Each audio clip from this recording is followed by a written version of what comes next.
Now, an important thing for you to remember, it's really important to remember this. The mistake of thinking that cocky comedy is everything. Okay, it's not everything.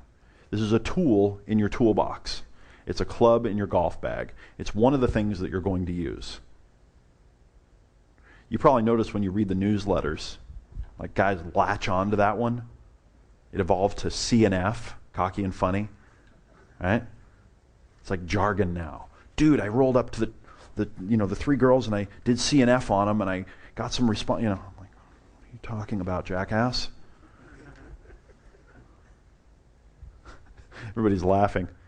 Some of the people that wrote me those emails are in this room, aren't they? It's okay, you don't have to reveal yourself. So it's a tool in the bag. It's one piece of the puzzle. Learning this alone is not going to solve all of your problems, okay?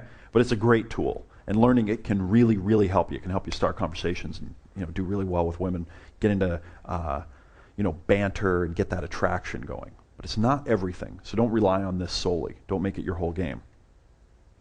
Don't rely on cocky comedy to create attraction all by itself. You really need to understand the other dynamics. And finally, you must overcome your insecurities. Okay, you must overcome your insecurities. You must polish up your personality quirks.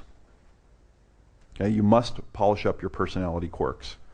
You must learn to control your body language and other things if you really want to take advantage of the power that this technique and way of thinking offers. I really enjoy coming to these programs and getting to interact with people. I like interacting and helping guys get to the next level. And a consistent thing that I see is guys come over to me and they start to ask me a question, and I'll confront them with something. Like I'll hit them with an idea, and I'll go, you know what? Seems to me like, you're just acting like a puss when you're around women. You got to stop that. And that'll be like my answer. They come up and they're like, hi, David. Hey, how's it going, man? Blah, blah, blah. I've got this problem and this and that. And I go, you need to stop acting like a puss. And it's like startling, and I see them go, oh, wow, okay, and like they avert their gaze and they like get nervous and like freaks them out. And that's okay. Okay, it's fine. Really, it's okay. It's where you're at. And I realize that there's some, I'm standing up here on the stage the whole time, you're looking up at me, and there's like the, natural kind of unconscious status built into the situation, and there's more of that stuff going on. But if you do that, if you find yourself doing those things unconsciously, work on that. Work on being able to look at someone and listen to what they're saying and be connected with them, have some level of intimacy, and then have them say something that freaks you out and not having it bother you. Not having it bug you. Just, okay.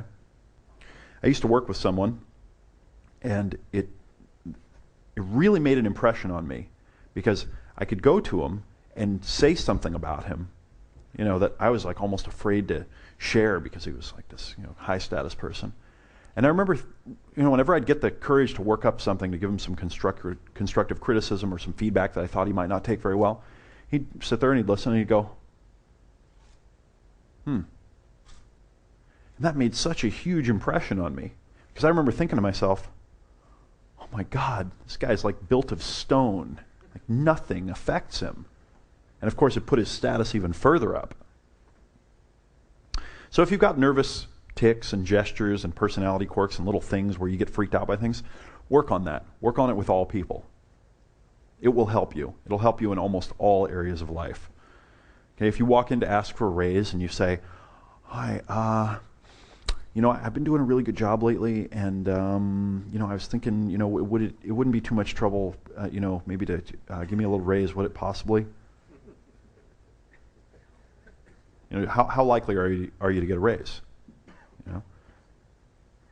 Or if you're sitting with a woman and it's the end of dinner and everything's been going pretty well, and you're thinking, you know what, she loves me, she needs to come home with me right now, and you go, hey, I got some new Barry Manilow records. I